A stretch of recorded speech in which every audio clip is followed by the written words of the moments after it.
Question. Pourquoi y a-t-il 7 jours dans une semaine? Pourquoi 60 secondes dans une minute, 60 minutes dans une heure, puis 360 degrés pour faire un cercle? Mais tout ça, c'est des conventions héritées des sociétés théocratiques qui ont vécu autrefois en Mésopotamie. C'est le territoire qui aujourd'hui correspond à l'Irak, la Syrie, le Koweït, puis il y a de ça 5000, 6000 ans à peu près. Alors, les Mésopotamiens avaient remarqué qu'il y a 7 astres qui bougent dans le ciel. Le Soleil, la Lune, Mercure, Vénus, Mars, Jupiter, Saturne. C'est pour ça donc qu'il y a 7 jours par semaine, puis ça correspondait en fait à 7 dieux pour eux autres. Puis leur système mathématique reposait sur 60 au lieu d'être sur 10 comme ça. Les sociétés théocratiques sont faciles à reconnaître dans le fond parce qu'il reste beaucoup de vestiges encore aujourd'hui qui sont devenus pour nous autres comme des sites touristiques. Les pyramides d'Égypte, les pyramides mayas, la muraille de Chine, les temples d'Angkor, le Taj Mahal en Inde, le Colisée de Rome, l'acropole d'Athènes. Il y avait aussi des monuments religieux qui existent encore en Afrique. Et on pourrait rajouter les cathédrales construites en Europe dans le temps du Moyen Âge. Par exemple, en France, entre 1050 et 1350, donc en 300 ans, il y a environ 80 cathédrales qui ont été construites. Puis, ça a pris plus de pierres que pour construire les pyramides d'Égypte. Quelles sont les caractéristiques d'une société théocratique? Bien, au départ, c'est qu'il y a un homme-dieu qui dirige la société. Le cas idéal, c'est le pharaon, qui est considéré comme un dieu parmi les humains, dans le fond. Alors, c'est lui qui dirige la société. Exemple. Grâce à qui le soleil se lève? Le pharaon. Grâce à qui le blé pousse? Le pharaon. Alors, quand il nous demande « construisez-moi une pyramide », bien là, le gars, oui, certain, tu sais, il mérite bien ça, le gars, il en fait assez pour nous autres. C'est à peu près ça, disons, la manière de penser. Même chose chez les Incas, le souverain était supposé d'être un descendant du soleil, puis lui, il faisait partie de cette lignée-là, puis il possédait des pouvoirs magiques. Comme quand Atahualpa, le dernier souverain Inca, avait rencontré les Espagnols, il leur avait dit « Dans ce pays, aucun oiseau ne vole, aucune feuille ne bouge sans ma permission. Puis là, je veux qu'il bouge. » Mais il croyait avoir ce pouvoir-là. Dans certains cas, ce n'est pas exactement un homme-dieu. Par exemple, l'empereur de Chine, autrefois, lui, il avait un mandat céleste. C'est-à-dire que c'est le ciel qui permettait qu'il soit empereur. Mais si, admettons, durant une période, il y a souvent des tremblements de terre, des inondations, des famines, peut-être que là, le ciel n'est plus d'accord pour que ce soit lui l'empereur. Ou encore, dans le temps du Moyen Âge, en France, par exemple, le roi était un monarque de droit divin. C'est-à-dire que Dieu était d'accord pour que ce soit lui le roi, donc il fallait vraiment y obéir. Tu sais. De façon générale, on pourrait dire que quand il y a un chef, il y a un Dieu pas loin pour l'appuyer. D'autres caractéristiques des sociétés théocratiques, d'abord, c'est que c'est des populations nombreuses. Par exemple, à Tenochtitlan, la capitale aztèque, il devait y avoir environ 300 000 habitants. En Égypte, autrefois, il pouvait y avoir 4 millions, 5 millions de population, disons, dans le temps des pharaons. Chez les Incas, dans l'Empire, il devait y avoir 8 ou 10 millions d'habitants environ. Puis, dans le temps de l'Empire romain, quand il était à son maximum, probablement qu'il pouvait y avoir dans les 50 millions d'habitants. Donc, c'est des populations quand même assez nombreuses. Ces populations-là sont administrées par des fonctionnaires. C'est-à-dire qu'il y a tout le temps des fonctionnaires qui vont contrôler la population, recueillir les impôts, soumettre les ordres du souverain. Tu sais, il y a une administration dans l'Empire, puis pour ça, ils utilisent l'écriture. Comme il y a existé des dizaines de sociétés théocratiques, bien, il y a existé des dizaines de systèmes d'écriture de toutes sortes, que ce soit les hiéroglyphes, l'écriture chinoise, l'écriture cunéiforme. Dans le cas des Incas, eux autres, il n'y avait pas un système d'écriture comme tel, mais il y avait comme un système de cordelettes, les quipus.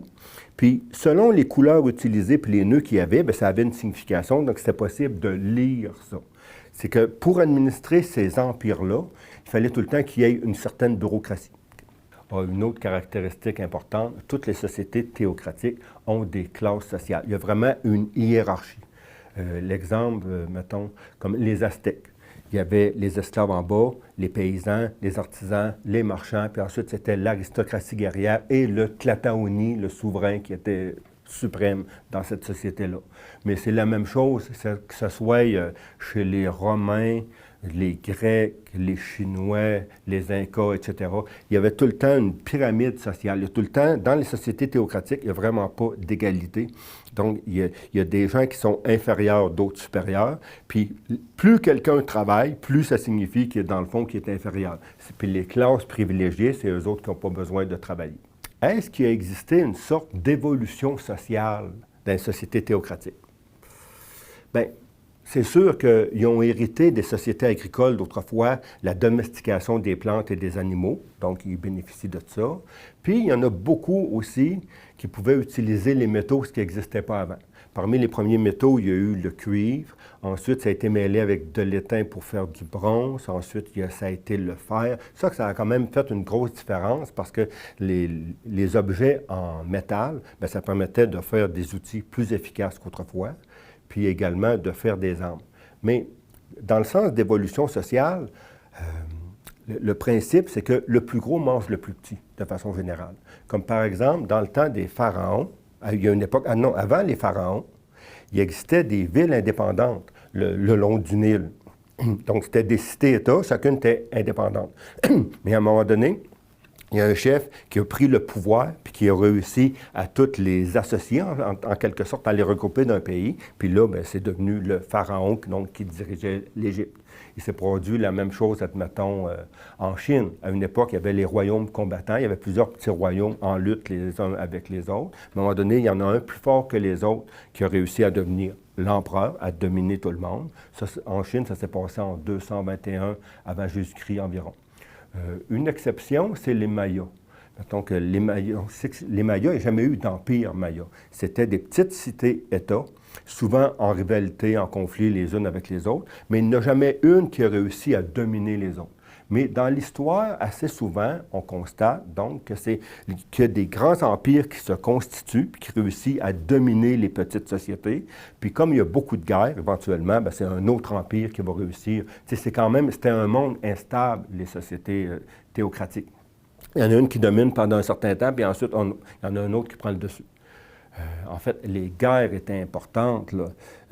Il y a eu sûrement des milliers de batailles dans l'histoire de tout ça. Parce que la façon d'acquérir du pouvoir autrefois, puis de s'enrichir, c'était pas comme nous autres, disons, créer une entreprise, c'était pas par l'économie, c'était en réussissant, en faisant la guerre, puis en réussissant à conquérir des territoires, à obtenir des esclaves, à leur faire payer des impôts, donc à agrandir tout le temps, puis c'est ça que les empereurs essayaient de faire tout le temps, acquérir plus de pouvoir.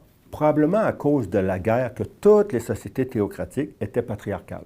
Parce qu'étant donné qu'autrefois, les rôles sexuels étaient très importants, il n'y a presque pas de société où c'est les femmes qui faisaient la guerre. Ça existait chez les Vikings, mais c'est rare. De façon générale, c'est tout le temps les hommes donc, qui faisaient la guerre. Puis comme la guerre, c'était le moyen de dominer les autres, bien, ça a toujours été les hommes qui dominaient. Puis donc, ils dominaient dans la société, puis les souverains, de façon générale, c'était vraiment presque tout le temps les hommes, sauf quelques exceptions. Si on regarde de façon globale l'histoire des sociétés, qu'est-ce qu'on aperçoit? Mettons, il y a 12 000 ans et plus, il existait juste des sociétés de chasseurs-cueilleurs. Ils vivaient dans la nature, en petits groupes, puis ils respectaient les traditions parce que c'est les dieux à l'origine qui ont tout créé, alors nous autres, on doit respecter ce que les dieux ont fait. Par la suite, il y a 12 000 ans à venir jusqu'à 6 000 ans environ, ça a été les sociétés d'agriculteurs du néolithique qui ont domestiqué des plantes et des animaux. Ils ont été relativement prospères, la population a augmenté. Puis eux autres, ils construisaient seulement des choses comme des mégalithes, un peu comme sur l'île de Pâques, mettons, les têtes en pierre, c'est le genre de choses qu'ils fabriquaient.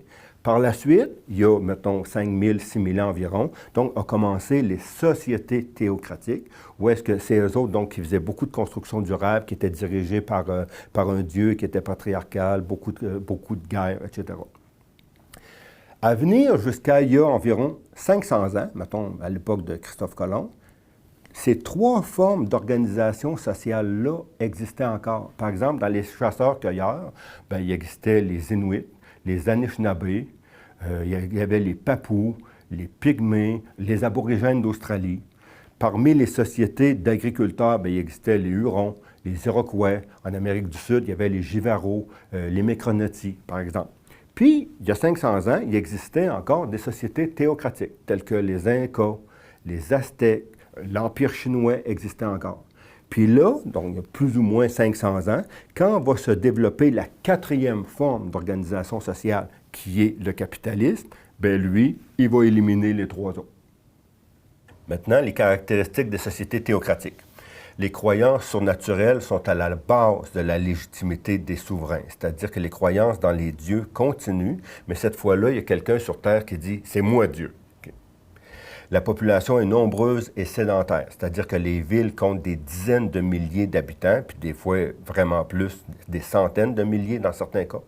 Les constructions sont durables, comme les villes, puis les constructions sont durables, sont nombreuses, mais toujours réalisées par la force musculaire. Donc, les technologies restent quand même rudimentaires.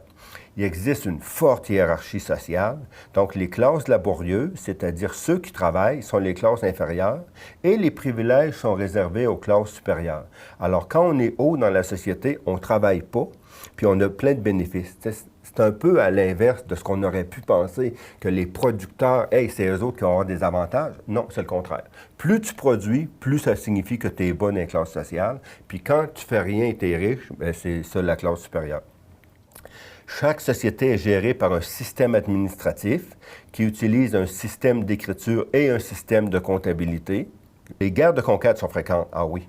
Là, c'est pas juste d'avoir des conflits et de faire un massacre, c'est dans le fond conquérir du territoire, faire des esclaves, conquérir les villes. Alors, puis les sociétés les plus puissantes dominent les sociétés inférieures au plan militaire. Les guerres sont vraiment importantes. Il y a eu des milliers de batailles dans l'histoire des sociétés théocratiques.